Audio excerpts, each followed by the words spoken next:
of holding your mask on with your ear headphones on. I know I tried it, but it wasn't working out. So I figure I Well, sport it just like you. hey, main thing is you have your mask on. I know we're not in the same place, but we wanted to start off episode 22 wearing our mask, and of course, HUOA. If you haven't, if you haven't already gotten your mask, I saw this really cool photo on the city and county website about good masks and bad masks. I was wondering if you saw that, DJ. Yeah, in fact, let me pull it up. There it is. And I thought it was so funny that all the bad guys have the correct mask, and all the good guys don't have the correct mask because their mouth are exposed, and they're gonna be like your very own Seattle head coach, Pete Yeah, Pete Carroll Carroll. getting fined $100,000 for not wearing his mask. Yeah. So anyway, I- good to know that HUA we have the good mask, but we're not the bad guys. But All right. we got our second shipment of masks and t-shirts in this week. So all of you out there that are waiting for your orders to arrive, we're gonna be pumping those orders out, and this is the marketplace, our virtual Okinawa festival, and our HUA marketplace that you got to know real well, and thank you for all of your support. But these masks are back in, and they're selling like hotcakes. So I think over half of our new shipment has already been sold out. So Oh, wow. jump, Very nice. yeah, jump on That's that exciting. marketplace. And what you got to do, guys, you got to go to www.okinawanfestival.com, and you'll see the link here on the bottom left. And you just got to go look for the shop tab at the very left, and it'll take you to this page. And we still got a whole bunch of t-shirts. Uchinanchu booklet still available. I'm very excited because we got one of my wife got one of our t-shirts from 2015, one of the Undagi ones for our daughter. So we're very excited. No, and the that reminds me about thanking everyone again for the donations throughout the virtual Okinawa festival. What a wonderful response! And going to our marketplace, of course, continues to help HUOA. We're in a tough time right now. One thing we do very well in showing the public how well we operate, even though we're struggling to make ends meet. Any given year we put on a great festival, whether it's at Kapilani Park or the convention center, and of course the virtual Okinawa festival. But that really is in front of the reality that the Hawaii United Okinawa Association and the Hawaii Okinawa Center really need your support, and this year especially, and going into next year. We are coming out of the shutdown, tomorrow night, in Thursday. Partially. But anything is better than really being stuck at home. But we'll continue to join all of you on Yuntaku Live going forward. So all of you out there, if you got ideas about Yuntaku Live and things you want to hear, things you want to learn about, let us know. This is a great platform and forum, and we're going to start introducing new hosts as well, just so you get to know some of the faces that are associated with HUA. Yeah, this is the first time I think Lynn hasn't started the show, huh? I think. Yeah. Well, when she wasn't the host, she was a guest. And of course, as you all know and are waiting anxiously, we're really going to dive deep into some of the background to Lynn and some of her extracurricular activities. And because she's so busy, with her work and being president And this year being, people think, well, we didn't do a lot of activities, so she must not. No, that's hardly so far from the truth. She worked really, really hard this year, and so much of it behind the scenes. Right. Unlike past years where presidents get to be in front of the public so many times at so many events, that wasn't possible this year. But boy, she worked really hard this year. I like how she's, a lot of people were saying that, this is what a horrible year to be a president, but I like how she's just embracing the times, embracing the challenging, and just making the best of it. So, Oh, surely did. I want to also remind people that there's just a few days left in the month of September. We're halfway through or past halfway through, but you can still go to Foodland. I believe the number was 78441. So again, go to Foodland, and when you participate by buying your groceries and also making a donation, there's a match from Foodland. So again, go to Foodland. Again, that number was 78441, and that helps HUOA. So again, thank you so much. And speaking about Foodland, I want to keep reminding you folks, the restaurants are gonna start opening again. I do know that you can only go 5 people, same family, 5 feet apart in restaurant dining, but please help the restaurants, the Okinawan food restaurants that we've come to know so well throughout our virtual Okinawa festival, and they supported us. And so I'm asking all of you to support them. and again, if you go to our OkinawanFestival.com page, we have an Eat section at the top over here. And we have a whole list of Okinawan-owned businesses and Okinawan restaurants that we kind of compiled and put in one place. So a great resource for you to find out where these locations are. Yeah, but please support them. They're in dire need. Yes. And pandemic is not done. It's so easy to forget, as maybe each person's situation changes and then you forget about the other people. But yeah, let's all help each other. Still got a long ways to go, come out of this pandemic crisis. But again, Yuntaku 22, we're here tonight 22.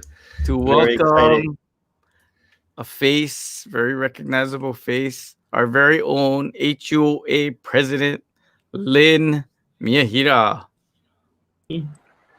Hi guys. Hey, Lynn. Hey, Lynn. You're right. This is the first time I have started a show, I think. Yeah. Exciting, huh? Thanks for having me as a guest. It's funny. We're gonna ask you a lot of questions. I know you guys are tough interviewers, huh? We want to find out a lot about things that we don't know so much about you, and other people don't know so much about you. Oh dear. I mean, yes and no, right? Because a lot of people actually have seen you on stage at the Okinawa festivals and other events in your gi and black belt and performing karate. Yes, that is true. But I don't know if I've ever, even for myself, I had to kind of think and stop and figure out, how did I start? When did this all start?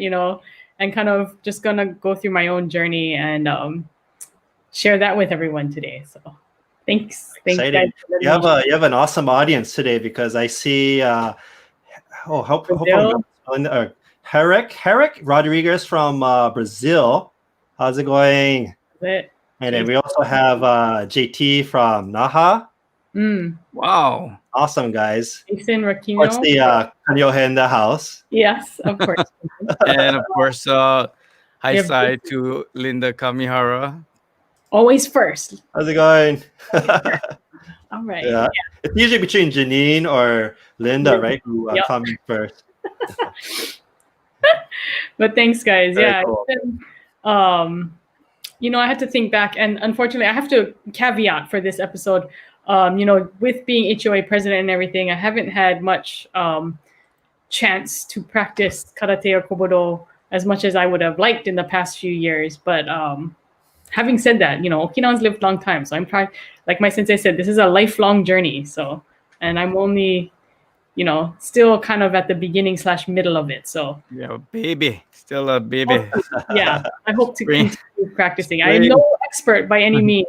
Spring chicken. These, Um, yeah, there's no- a lot of people who have dedicated their entire lives to karate kobudo, and so there are many, many, many experts out there. But just wanted to share my little piece of the story. well, let's start with everybody sees you as a black belt. Mm. But of course, a lot of Yep. people are aware that there are various levels of black belt. So, can you describe your rank?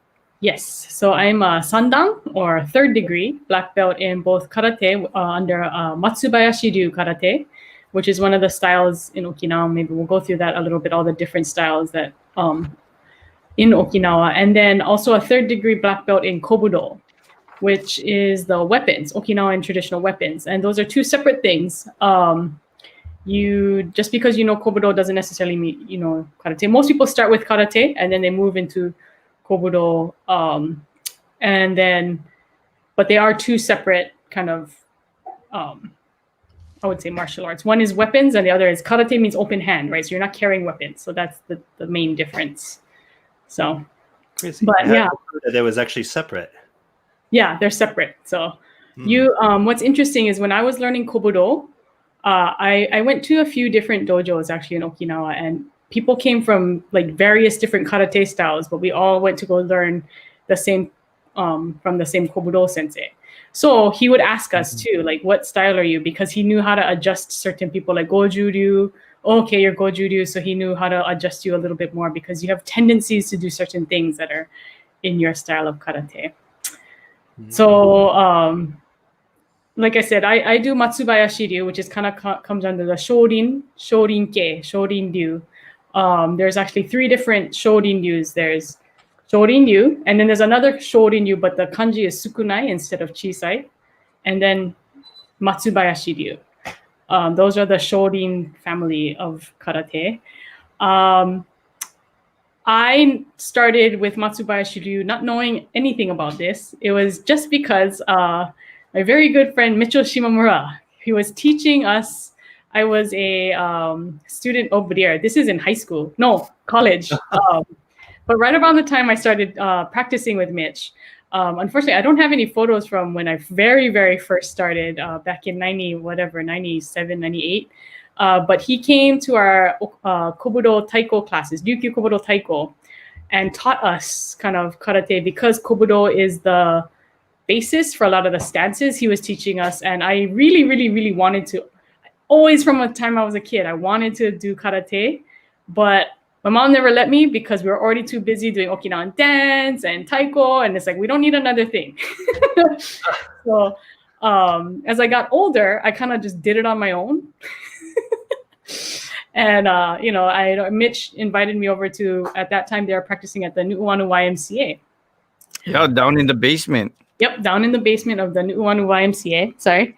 And this is the patch from them. But so Mitch took me, and this is a photo shoot actually that I did in college. So I practiced with Mitch during the summers of when I was home from college, and then I would go back to Willamette University in Oregon and practice on my own. So I was practicing on my own one day in a racquetball court. And then one of the school journal editors for the newspaper asked if they, it'd be okay if they did a little story on me. And so they came in and did a photo shoot. How cool is that, right? It's a racquetball court. So, this is all from a photo shoot. That was the first time I had ever done a karate photo shoot. And I was only green belt at the time.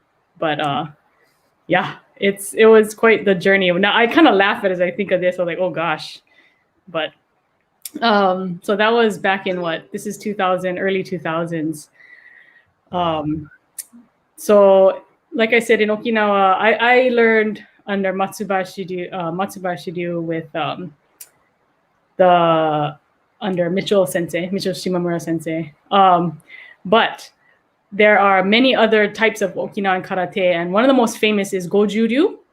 Goju-ryu is a very kind of quintessential Okinawan karate. A lot of hard soft is the name. For those of you who know Karate Kid, they had a Goju-ryu sensei actually on set helping them. Another very famous, so the Shonin-ryu, Goju-ryu, Uechi-ryu is another very quintessentially Okinawan karate. And I can see there's another Uechi-ryu. Yeah, Herrick Yeah. Araujo. Is, Yeah.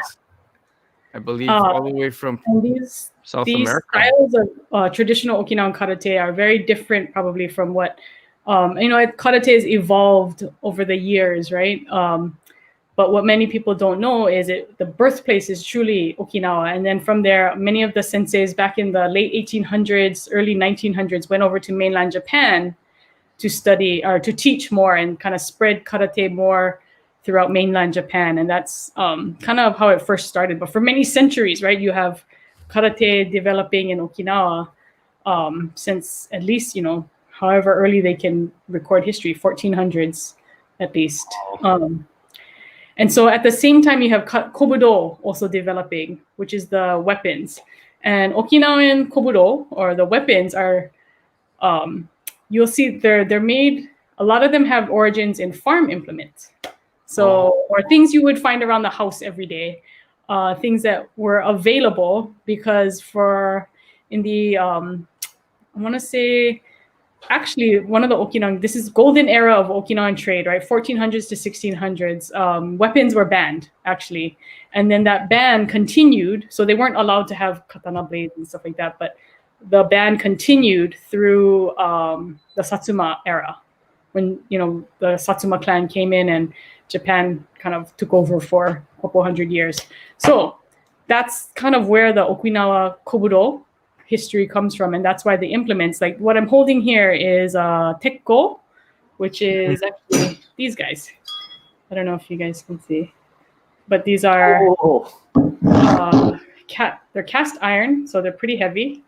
These were actually made for me by a parent in one of our dojos, so thank you so much. But they're meant to go like this. I don't know if anybody's gotten a real close-up look at these because they're usually tucked away. In you can barely see them probably when I'm on stage, but that last photo is what's called Maezato no Tekko, and instead of a side punch, you do a standing punch like this, and you get knocked in the head with this thing. Pretty heavy. They're probably about a pound. Yeah, that would put brass knuckles to shame. Oh my goodness. Yeah, these are actually illegal in the UK and many countries in Europe. You can't even send them to somebody. So a lot of times they had to make them themselves. So there's a couple different stories of how these started. Some people said that these are the stirrups from horses. But then again, not that many people in Okinawa actually had horses. So, and I would say, so Herrick, who is asking which is my favorite weapon, it's between the tekko. This is probably the first weapon we learned because it's closest to karate. The stances and everything are closest to how you would, do karate. The other weapons take a lot of work. It's not as transferable as going from karate to kobudo, but these are, and they're portable. You can take them wherever with you. Okay. Now we know. It's always in your suitcase. Okay. Yeah. Don't put these in your suitcase. You will get these confiscated. That's for sure. It's an earlier comment from Courtney. Oh my goodness. Yeah. And somebody else laughing. Yeah, I know. My sister. That's my sister. But yeah, so those are one of my favorite weapons. But maybe we'll just go through the rest of the weapons too. My other favorite weapon that's also made out of iron. Now this one is also not necessarily a farm implement. Cool. This was the sai. Yeah. So many people ask, which Ninja Turtle was it? Right? That's funny because that question was just in my head. Raphael? No. It's Raphael, yes. Yeah. Sadly, that is exactly how though people. And honestly, that's also how I was exposed to a lot of these weapons too. Was Ninja Turtles, right? But they did. These are meant to be a little bit longer than your elbow. These were actually custom made to me, so that because I'm a little bit smaller. Supposed to be about your hands width and not too tall. So there are others. This is a little bit smaller than most ones that you'll find at Shureido in Okinawa. But also, these were meant to defend against swords. So the police carried them in Okinawa for a while. But this is one of my other favorite weapons. These weigh, actually, I don't know how much they weigh, but they're pretty heavy. Looks Maybe pretty heavy. I did drop it on my toe before and it split my toe open. So that gives you an idea of how heavy they are. Don't do that. Wow. Now, when you say it was made for you, was it made here in Hawaii or Okinawa? Yeah, well, not made for me, but they had a special smaller set. And I said, oh, perfect. So this is not your normal set. Oh, got it. Yeah, you hold it. But a lot of the Kobudo weapons are not standard, right? They're meant to match the height and the length of the practitioner. So in theory, it's supposed to be, like I said, 1 inch from your outside of your elbow. And this is a defensive weapon right here. So it's always supposed to be against your forearm. And then like the width of your hand, right? So some of these guys I practice with, their hands are way bigger, thicker than mine, right? And their arms are like tree trunks. So they use bigger weapons than I do. But so sometimes why you still have that? So some, like you mentioned, it defends against swords, and I can see how that would work. But describe the different parts of it, right? Because you can strike with the butt, you can strike with the point. Yeah, so this is the saki, and then these two are also defensive, except for I've only hurt myself with the inside one. These 2 points, right? They're not sharp, but they are a little bit sharp if you're moving fast enough. And then the bottom is heavy, so that the center of gravity is more towards toward this side.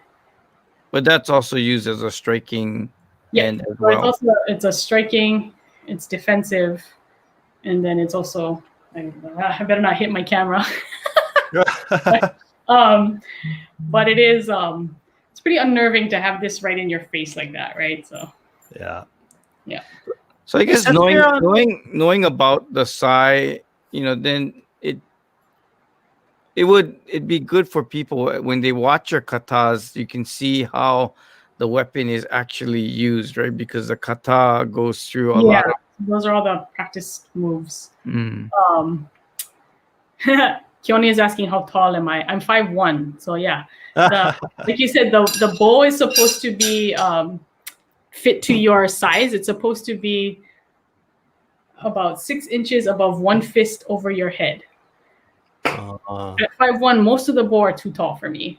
So I have to find someone to taper it down and cut it for me usually. But in theory, Sensei always told me, you just use what you have. Use what you have.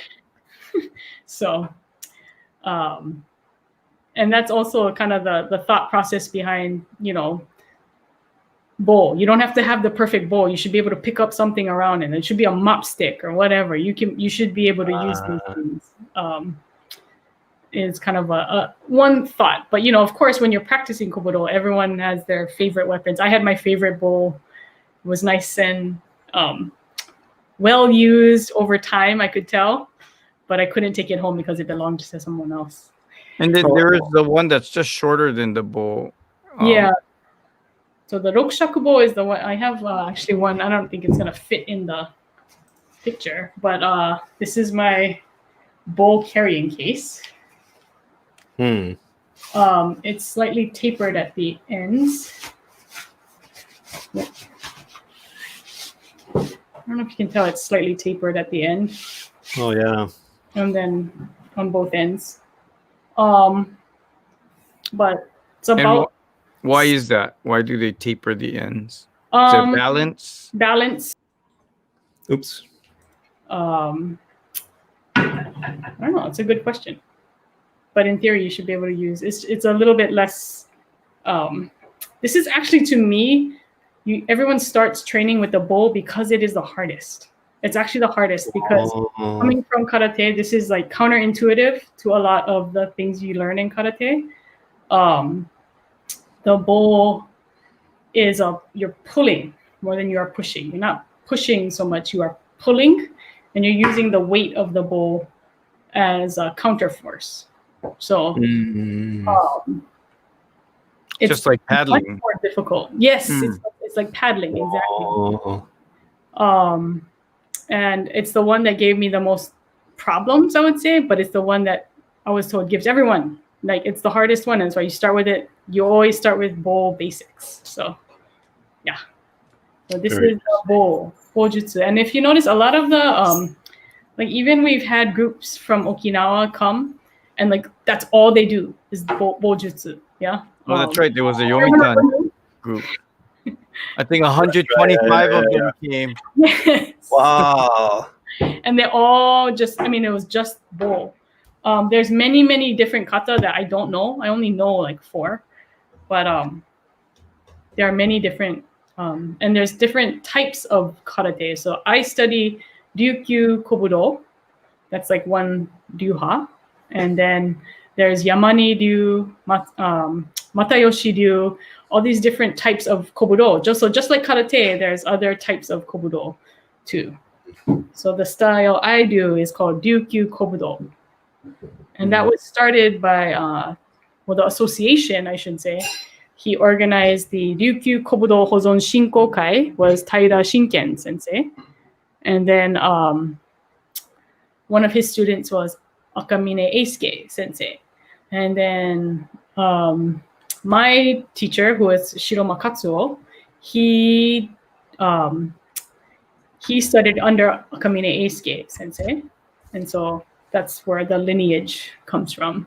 What's interesting too about Okinawa Kobudo, like back in the day, before like all these like different styles came to be like formalized, people actually learned just individual kata from one sensei, and then like there were certain people who were like good at that one bow kata. So you would go to that one sensei to learn this kata, and then you would go to another sensei to learn a different, like to learn sai. Wow. You would go to this person who specialized in tekko. And he's like, that's kind of how it was back in the day. It wasn't as like a formalized group of, like a ryuha, which is what they call what's the English word for that? I don't know. Style. And it was just like individual people would go to different people. And it was just like, oh, you knew that this sensei was known for the bo, Sakugawa no kon. So you would learn from them. And that was, that's how they did it back in the day. It was still also not very common for people to practice as much either. Was there not women, that's for sure. Was there a progression? Like you said, you started with the bow. A lot of people start with the bow because it's the most difficult. But is it primarily your choice, or is it your sensei's choice? You're not ready for Nunchaku. Yeah, exactly. So there's a progression, and the progression starts with bow, and usually you also do sai, but for us it was bow and tekko first. Well, tekko kind of came with the bow at the same time, but bow and tekko, and then after that is sai, and then you learn nunchaku. Nunchaku. Oh. Nunchucks. As American English, you would say nunchucks, but it's nunchaku. And that's my sister telling me nervous. These are the ones that give me the most problem. This is the one that I've hurt myself the most with, probably. I bet.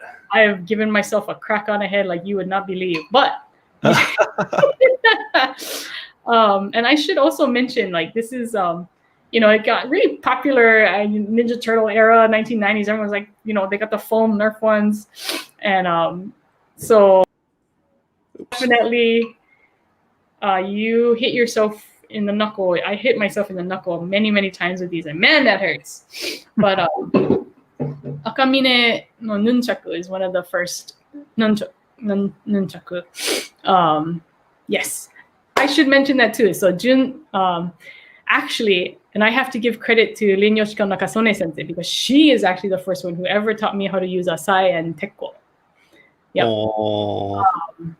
So with that being said, I can't remember what year it was. I was in high school and I was still taking odori under Nakasone sensei, and she had us do sai. Just like Jun said, my first experience with kobudo is with the tekko, which is the brass knuckles that you saw over here. The ones we used for dance weren't as heavy.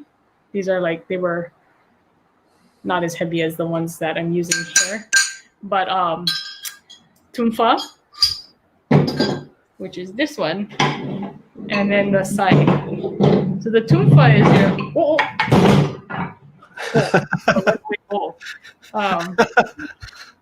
tumfa. Oh. Looks like your nightstick, but similar. Police baton, right? Police baton.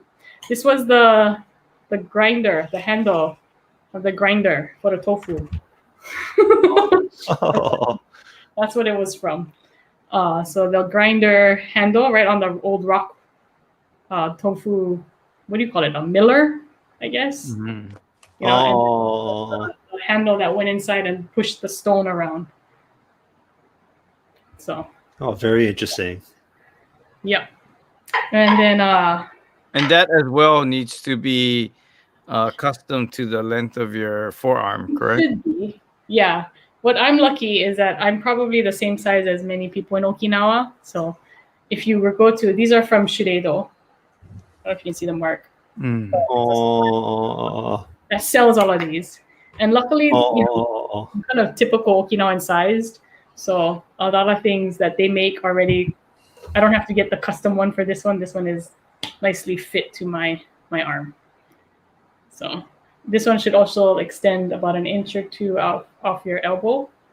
And same thing, it's more defensive than it is offensive, except for you could do, there's moves where you're dropping from here to here so that you can just hit somebody with it. And then you go back to it being defensive. But would not feel good, that's for sure. Yeah.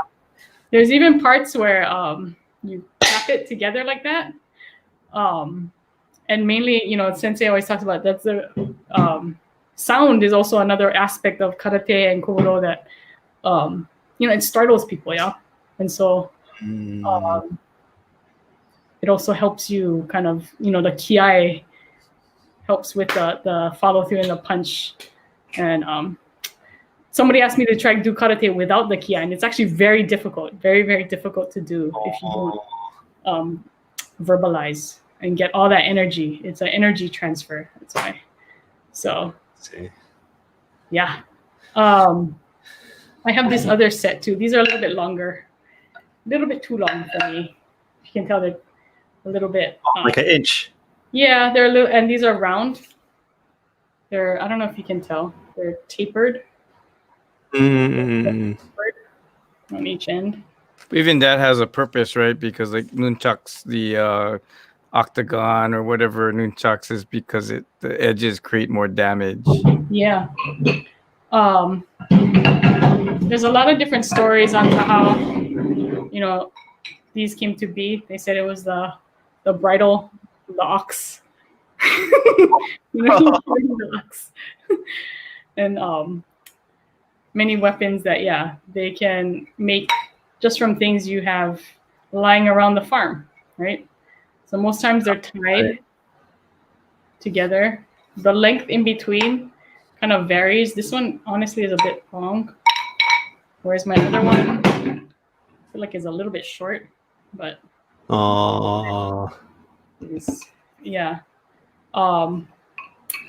but just kind of a neat thing. So this is like third in the progression, like I was gonna say. And then after that, so bosai, tekko, bosai, nunchaku, tumfa.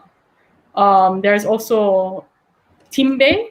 timbe, which is, I don't have one with me, but it's the shield and a spear, short spear. Oh, wow, I've never seen that. Yeah, I don't, I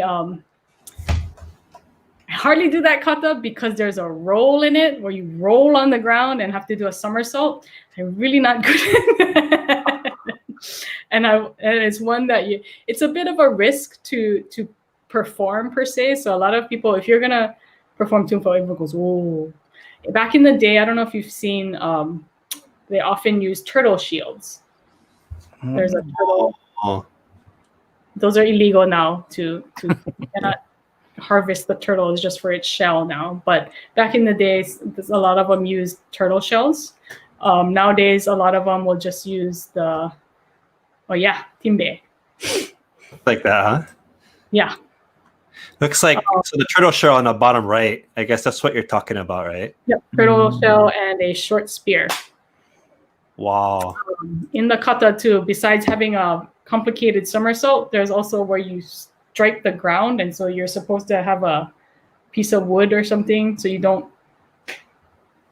hurt yourself or the stage. Always makes me really, really nervous. So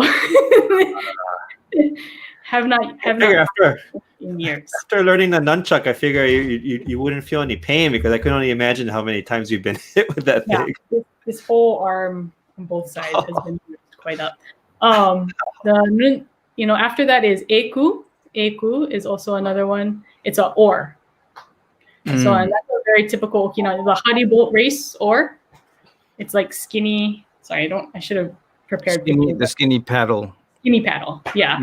Very good whacking, people on the head. And what's interesting about that one is the kata actually has a point in it where you're flicking sand at your opponent. In their face, you're flicking sand at them because it throws people off, right? But that's in the kata where you're scooping and you're flicking sand because you're normally gonna be at the beach when you happen to have an oar with you, right? Yeah, I guess so, huh? That makes sense. Yeah. And then after that is the kama, the sickle. What scared me the most was when I practiced in Okinawa, I was like, oh my gosh, they're not practicing with like fake sickles. These are the sickles you buy at the hardware store. Oh my goodness. And they bought them at the hardware store and they just shaved it down. Like they just they took a rougher stone and they just shaved it down a little bit. That's it. So no, I never got to that level. That's for Godan Dokudan. Yeah. But I never got there. It makes me really nervous. Maybe someday I'll have to do it very, very slowly. But you have the sickle. It just looks like our farm implement where you're cutting grass. Yeah. Just like that. So what Okinawan weapon came from the fly swatter? That's the one your mom had.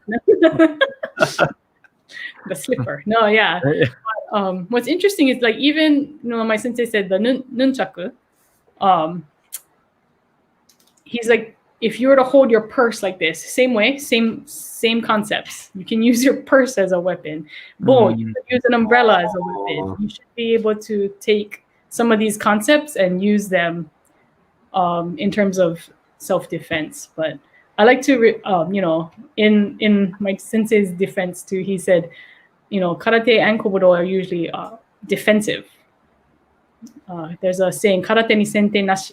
There's never a first punch in karate. So similar with kobudo, it usually starts with a defensive posture, not an offensive posture. So you have that photo. You said that a journalist got you in the practicing in the racquetball court and took some photos. But you mentioned you're also featured on a short TV show. TV clip. I never actually made it in the final cut. It was for the Discovery Channel or something like that. We were on a beach, and you have those photos. They came with a whole crew, and there was a show called The Human Weapon. And yeah, they had a bunch of us from our Kobudo Dojo, and wow, this was back in 2007. So this was like, I studied quite a lot while I had the, really great opportunity to live in Okinawa from 2003 to 2008. And so was lucky enough to be invited by the sensei to join them for this,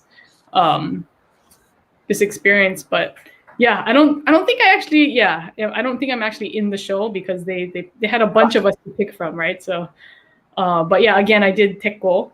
So that was kind of my thing on the beach. I don't know if we have that little short video that shows. Yeah, it's on the beach, right? Yeah, the one on the beach.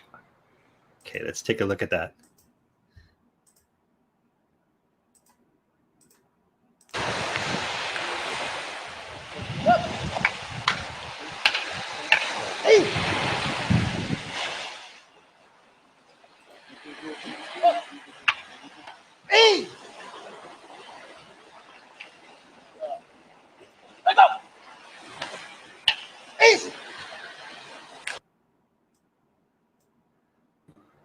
Yeah, that was Wow. that was Akamine Hiroshi sensei, who is the son of Akamine Eisuke sensei, and was one of my teachers at the time. So I had multiple. So kind of like back in the old days, my Shiroma Katsuo sensei, who was my main teacher in Okinawa, allowed me to he told me to go and learn from another, I mean, at that time they were in the same organization, but said, yeah, it was okay for me to go to Akamine sensei's dojo and learn from him as well. So that was kind of neat. So what else? Cool, very cool. When you were in Okinawa, you got to not only practice at the dojo, but did you Yeah. also? I should bring up some of the Okinawa dojo photos. Forget what order I put them in, DJ. Sorry. Oh, no Yeah. worries. So this is my dojo in Haibaru, Okinawa. I was living in Nishihara at the time, so it wasn't too far. But Shiroma Sensei is the one with the black pants. And I got to visit them most recently in February. This is my most recent trip to Okinawa, February 2020, right before COVID hit. So, let's see what else we have there. His dojo has a lot of character, and if you can see all the weapons on the side, yeah. So Shiroma Sensei is actually on the right, on the photo on the right next to me. I started practicing with him in 2002, 2003. Kakinohana-san is a person to, just a great guy. He actually, and you can't see it, he's hiding it, but he doesn't have a right hand. And he practices karate and kobudo with us, and he is amazing, yes. So Wow. this is, yeah. Good. And I should mention, I didn't actually, Sandy actually asked, and that's a good, Sunday actually asked, karate is, yes, the birthplace of Okinawa. I mean, Okinawa is the birthplace of karate and kobudo, I should say. It's got that kind of place in history as the birthplace of karate and kobudo. So something we should all be very proud of. Very proud, yeah. What did you say? The sensei that didn't have a hand, his name was Kakinohana-san. Kakinohana-san. Wow, what if he? Yeah. He so was my also... goal, I was gonna try and invite them over this year. COVID happened, but I do really want to get Shiroma Sensei over here to Hawaii. While he's still Genki, Yeah.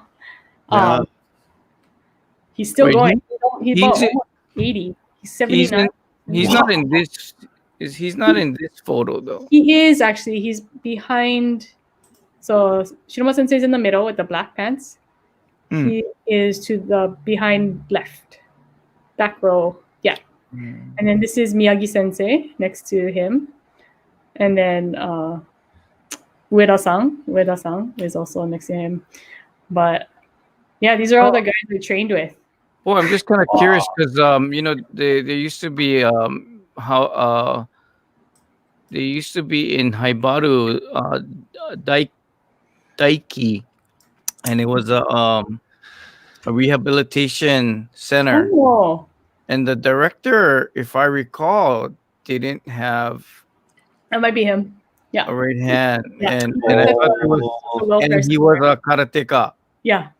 Oh, you probably know him. Very Cannot cool. too many people. But no, he's such an inspiration. There's a lot of he works with other people with disabilities. Okay, yeah, must be. Yeah, that's got to be him. But yeah, this is, and I'm so fortunate, that I will say, because they'll agree with me. This group of old guys let me in, and let me practice with them. There were other women in the dojo at the time. I wasn't the only one. There were other women in the dojo, but never once did I feel like I couldn't do anything, or they wouldn't teach me anything, or they very much so welcomed me into their dojo and helped me into a world that, up until I would say the last 40 years or so, was definitely closed to women. Wow. Only 30 years. Maybe That more, long ago. maybe more. What is that? 70s? But not it was not as common as it is today. It is actually, it is nice to see. Actually, there's quite a lot of young girls who practice karate and kobudo, and how much that's changed in one generation. So Yeah. So you participated in tournaments as well? I did, which is interesting. There's actually more tournaments in Okinawa now. Traditionally, back in the day, there were never any tournaments. And there were also never any belt distinctions back in the day. Those are all things that kind of have evolved with modern day karate as it spread throughout the world. They had to figure out a way to kind of make it a system, and make it, kind of more for the general public. And so that's where you see the schools coming up with belt systems and progressions and things like that. But back in the day, definitely there were no tournaments and there was no belt system or color. One interesting thing is that my sensei said, okay, all the color belts underneath black belt, okay, that's great. But once you get black belt, it's like graduating high school, but I'm going to tell you to forget everything we're going to start from the beginning. So your black belt is you're called shodan, right? Which means beginner. You get your beginner belt. So your black belt is like, okay, now I can finally teach you. Now you know enough of the basics where I can actually teach you something. I was like, oh, okay. We're gonna start from the beginning. So literally, we're gonna start from your stance. We're gonna start with how you hold your, fist, and then you get to go to second grade, your nidan, and then third grade. So really, if he's like, you're really just like third grade kind of thing. And there's up to, 10 degrees, but after after 8, 9, 10, it's there's nobody to grant. A lot of the older men, it's when you're writing books, you're teaching, you're in that level. Well, so I'm still up beyond in that other photo. There was I thought it was interesting with all the items that were in that picture. There was a globe. Yeah. I like how Alan Urasaki reminds me, 1970s is 50 years ago, Lynn. I was like, 30 years ago. We had a globe because Shiroma Sensei had a lot of students in India, which is really interesting. He had a lot of students. Many of the karate sensei in Okinawa now have students all over the world. And, being the birthplace of Okinawa, a lot of them have big followings all over the world. And they feel very fortunate when they have students from other countries. So I also had an opportunity to visit India and go to Chennai, where the studio, the Karate Dojo was. And I don't know if you can tell which photo, but it was there's a couple of photos. So I went to India in 2010 for a friend's wedding and got to practice with them. It was hot. You cannot tell how hot it is. But it was so hot. And you're barefoot, right? Barefoot on the concrete. Oh, that's a training in and of itself. It was June in India. Oh, it was so hot. I literally thought I was gonna die outside. Very cool. So But yeah, this is in India, and they are, I mean, in 2010, but they're practicing Okinawan karate versus, Japan, mainland Japan style karate, right? Oh, yes. awesome. Um, so yeah, these two that I'm kind of pictured here with, they're a husband and wife team, and they are students of Katsuo Shiroma Sensei as well. So that was really neat that I got to go visit them. And they come to Okinawa at least every other year or so. Every year, I think they try to come. And Wow. it's very interesting because Sensei doesn't speak very much English at all, and I don't know how much. And they've learned a little bit of Japanese along the way. But Sensei speaks a very interesting mix of Uchinaguchi, Oh. Japanese, and English. All try Shimpun Kampun. It's all over the place. So That um, sounds legit. yeah, it's very difficult to. But luckily for a lot of things in karate, is he just like you just show, you just do, right? He just moves your arm. He tells you like closer, lift up. You know. So uh, do we have any videos of you practicing? let's see, videos of me practicing. Did I include some of those? We got a bunch of the kata using your kobudo kata and Yeah, we sai. could do that one. Maybe the bowl one Sure. inside the dojo. There's one with the U.S. flag in the background. Oh, yeah, that one.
Hey.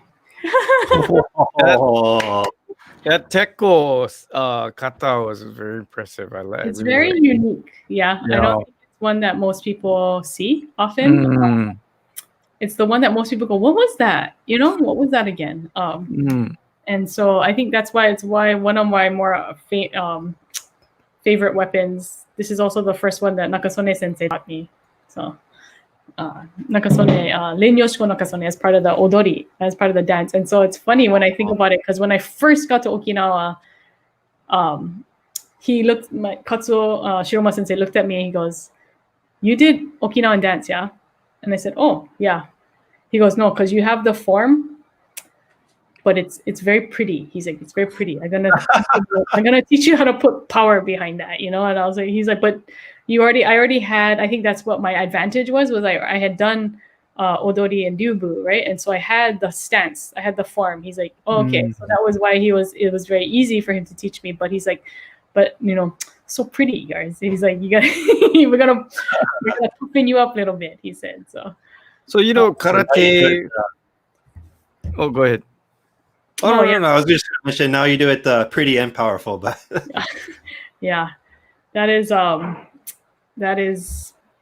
is when I got my 3rd degree, black belt test.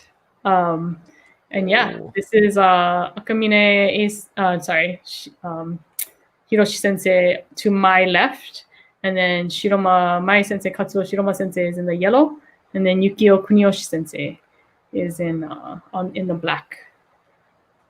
And actually, the man who tested with me, Del Hambi, he is from Europe somewhere, I forget. But yeah, he also came in to study and do this. So yeah, wow, this was taken a while ago. So and this is Micho Shimomura sensei, who taught me since I was a young kid. Very grateful to him. And this was at Kapiolani Park, Okinawan Festival, probably 2008 or 9, because that's when I came home. And Charles Gooden sensei. So Charles sensei, Gooden sensei did the Hawaii Karate Museum, and he is the one that you see all his weapons and all these photos, and he has a ton of history that he has collected over the years about the history of karate and kobudo in Hawaii, and is a very well researched, a lot of information. So man, he literally has books and books about this stuff. So but yeah, I like his Tamasho market shirt t-shirt. I know, yeah, way to go. All right. Yeah, so you chose to pursue karate. You mentioned that you always wanted to do it. But how would you I mean, you're a great inspiration for young women today. How would you present karate to the next generation, Yeah. or even women your age and older? True. That is very true. Actually, a lot of the women who joined my dojo joined, in their 60s. They did it for health reasons. They wanted to do something.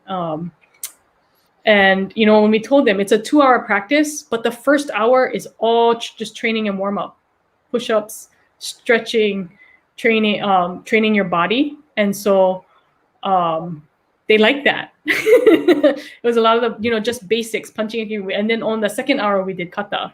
But the whole first hour was just basics, punching, kicks, and that kind of thing. But it's not just about physical, right? What else would you tell them? Definitely not. I think for kids especially, a lot of the power of karate is learning self-discipline.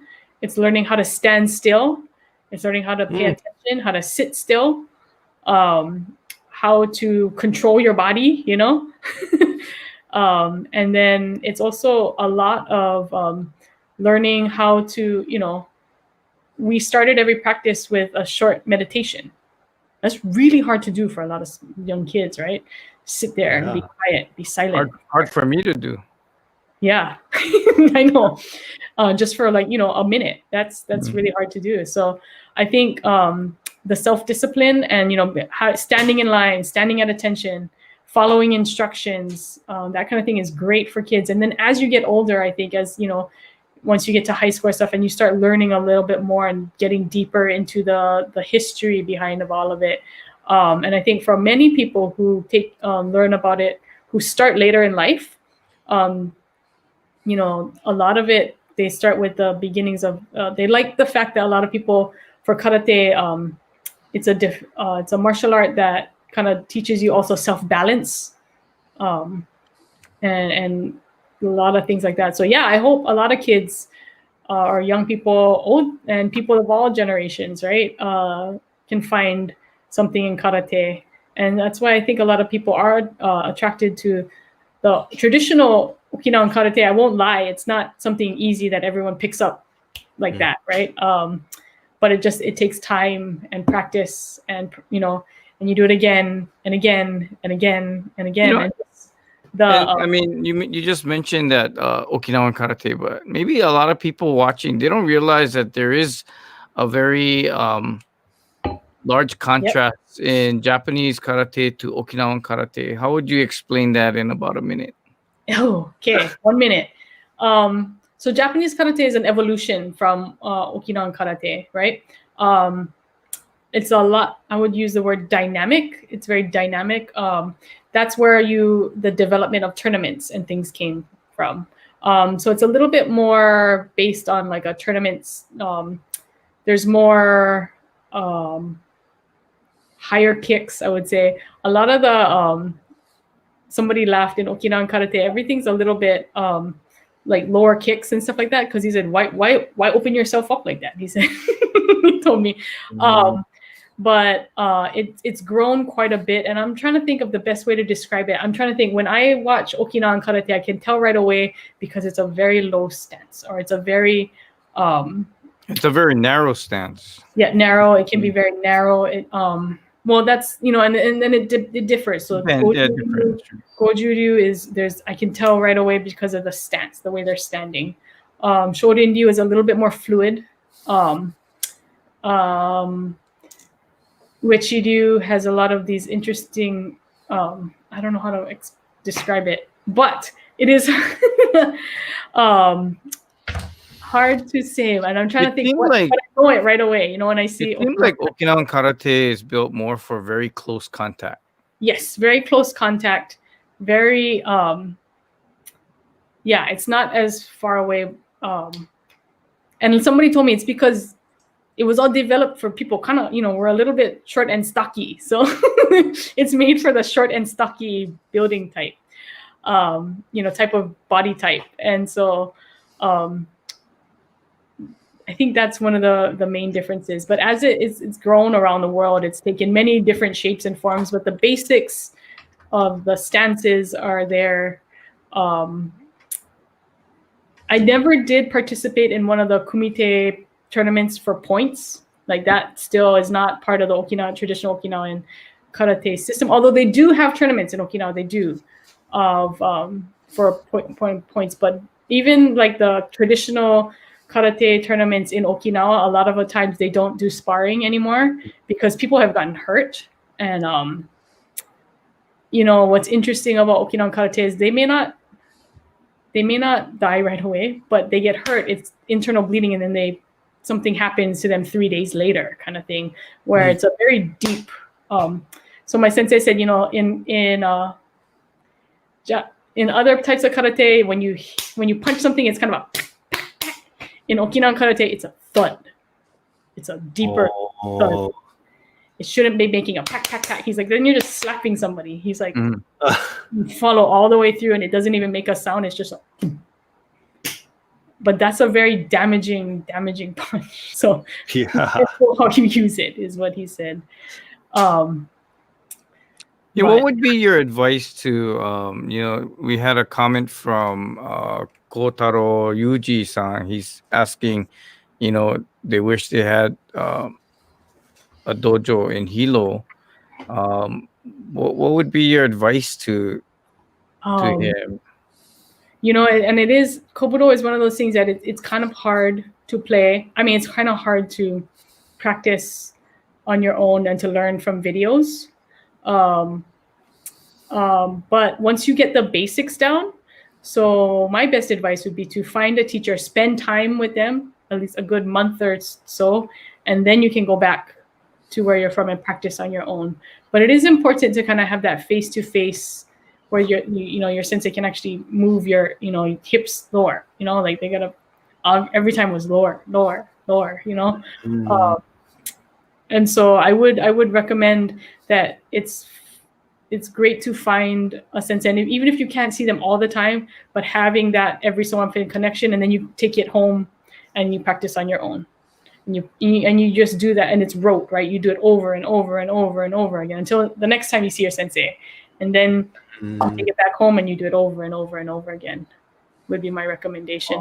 That's how a lot of the Okinawa senseis are teaching people all over the world. They only see their some of these students like once a year.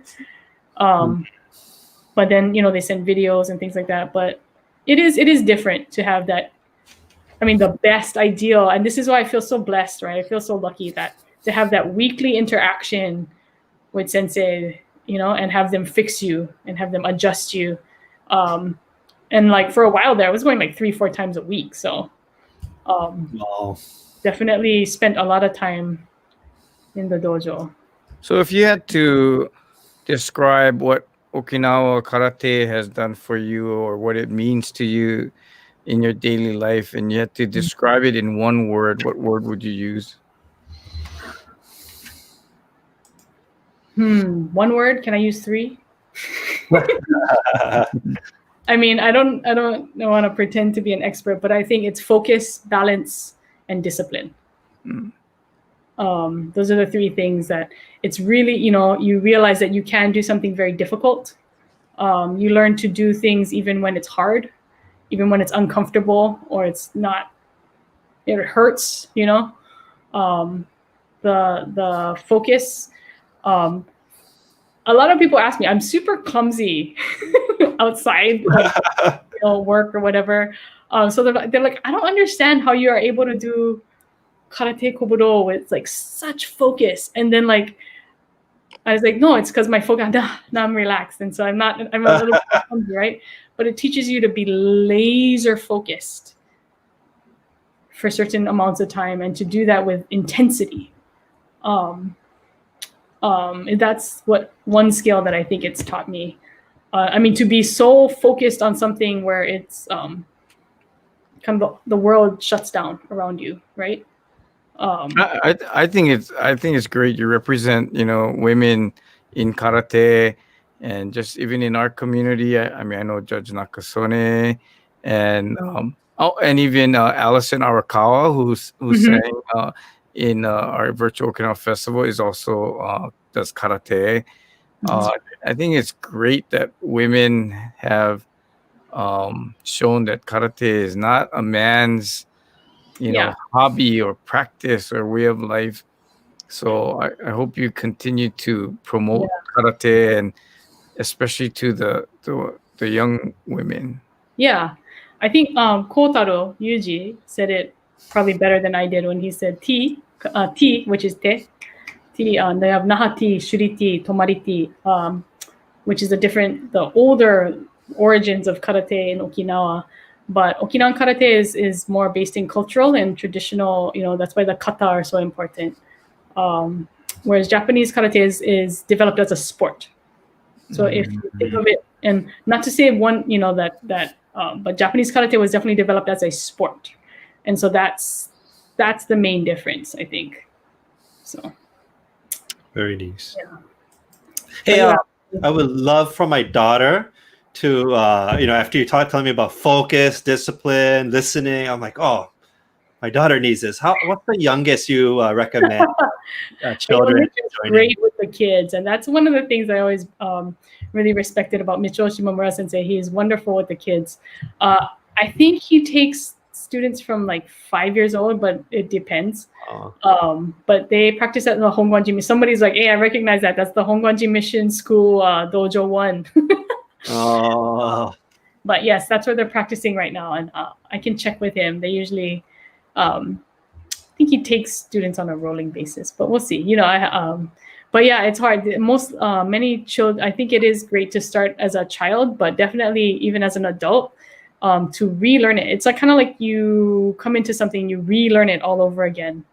But yeah, it's definitely something that's taught me a lot of focus and trying to balance and discipline. Self-discipline are things that I feel very fortunate to have studied in Okinawa.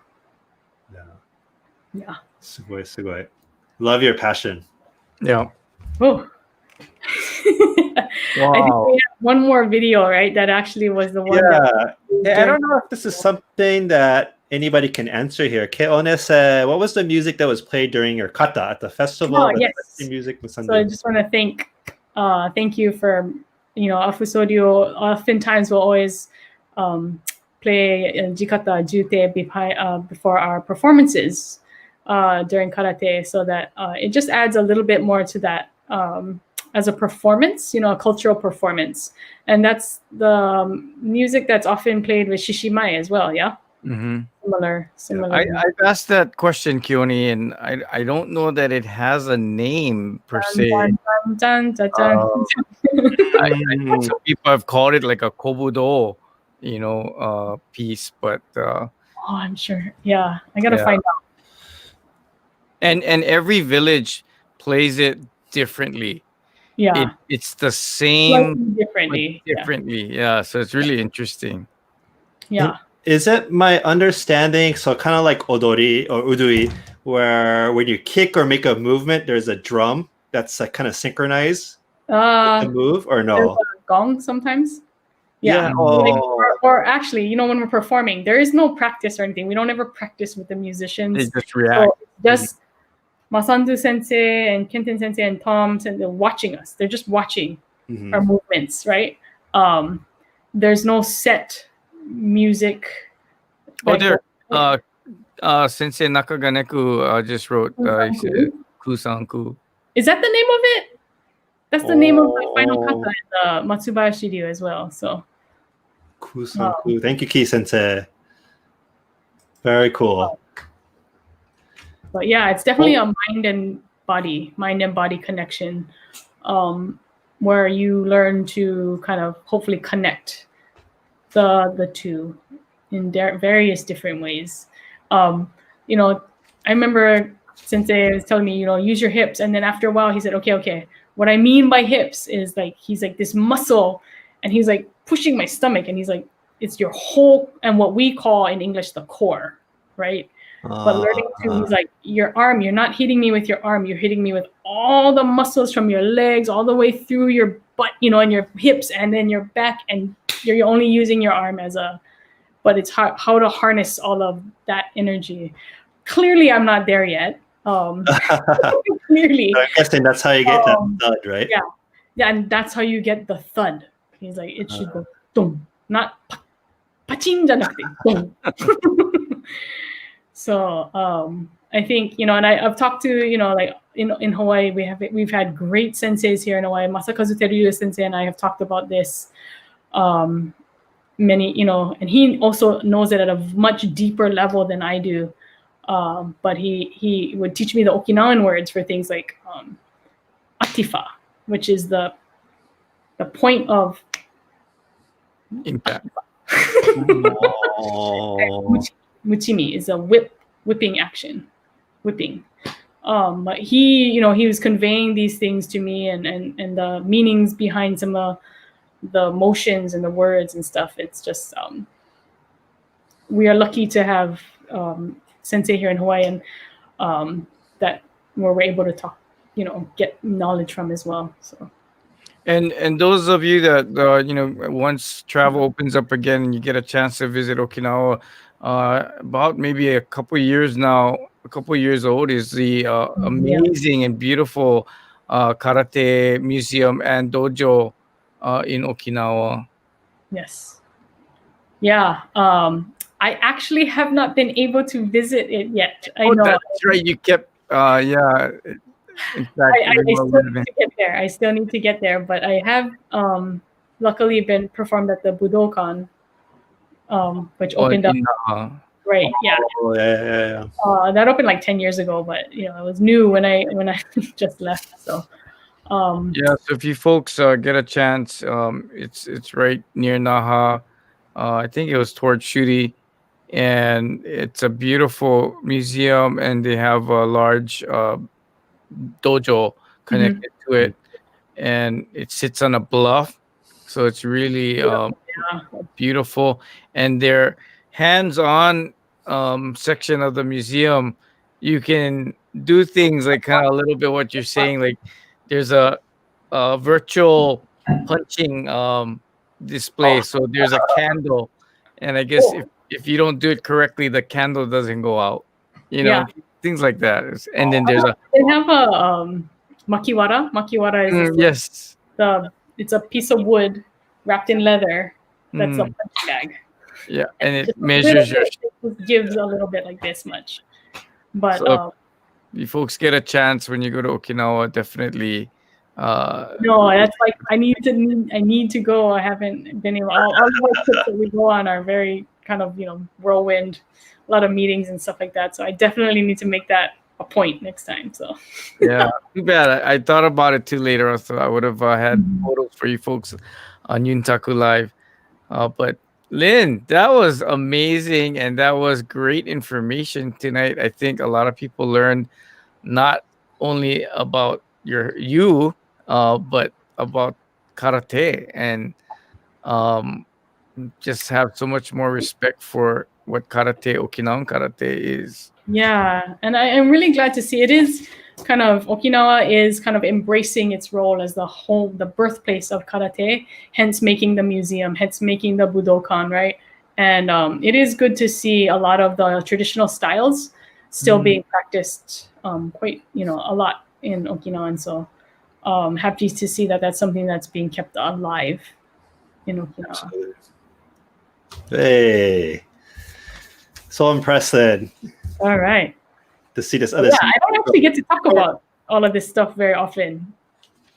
Yeah. My Oh. goal is once I'm done with HUOA president, I have a little bit more time. I should probably get back into practicing. I have to admit, like I have not had as much. I used to practice 3-4 times a week, for a while there. Definitely not doing that as often. Do you have any aspirations to someday have your own dojo or own? We shall see. We shall see. Yeah. But it If might. so, do you take 5-year-olds? Yeah. Well, We'll you see. definitely have to have a branch in Hilo Yeah. for Yuji-san. But it's very, very. It is something that I feel very lucky to have experienced, and a little bit of a duty obligation to pass it down to. So Not a little. It is yeah, I know. I'm very, Quite a bit. I look at the older women who are doing karate in Okinawa in their 60s, 70s, some of them in their 80s, and I feel like I have no excuse.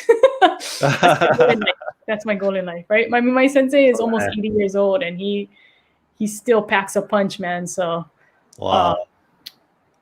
yeah, I have a while to go. I have a ways to go. And my last trip, and like I was with John, but just what I realized during that last time I got to practice with my sensei was just how little how much I don't know, right? Because it was my first time practicing with him in literally 10 years. I haven't been able to sit down and actually be at the dojo and practice with him. And he just went over basic stuff, and I was like, wow, there's so much I don't know, I know. I thought that was so cool. I'm packing an extra blazer and suit in my suitcase, and she's packing her karate gi. Thanks, Courtney. Courtney put the link to the Karate Kaikan. Yes, thanks, Courtney. Yes, go to that link and hopefully they have a virtual tour in there. But it's such a beautiful facility. It's something for Okinawa to be proud of. Yes, very much so. And we're proud of you, Lynn. So again, Ipenihe Debiru for coming on tonight as our guest and doing a wonderful presentation on karate. I learned a lot. I think all of those that were watching tonight learned a lot. And so everyone, don't forget, keep tuning in to YouTube. And if you haven't already, go visit our segments from the Virtual Okinawa Festival. You can also see Lynn's performance during the Okinawa Festival as well. But a lot of segments that are on YouTube now. So go please. And speaking of YouTube, thank you very much to all the viewers out there for going out there, subscribing for our page. We got over 2,200. But for those of you who are new to this Yuntaku, we very much appreciate it if you can hit the subscribe button. That helps you notify. We're trying to put out videos on a weekly basis. And before we leave tonight, we are going to be showing you a clip of Lynn from Virtual Okinawan Festival. What we're trying to do right now is once a week show some of the unseen footages that we took from the festival and then full-length versions of it. So stay tuned for that for every week going forward. Yeah. Yep. So, well, thank you very much, guys. Aloha. Thank you very much, Lynn. Thank you, John. And thank you, everybody out there. And we'll leave you with this virtual Okinawan Festival video. Yeah.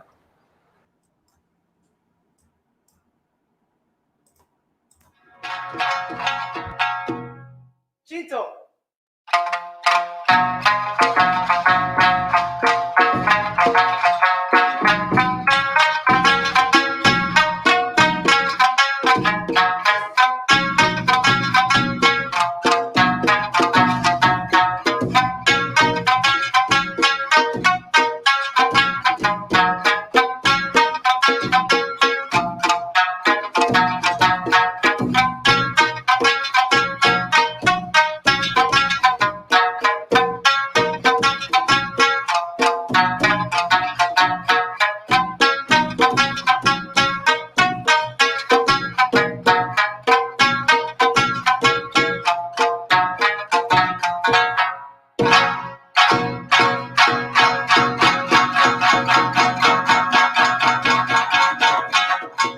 Nunchaku.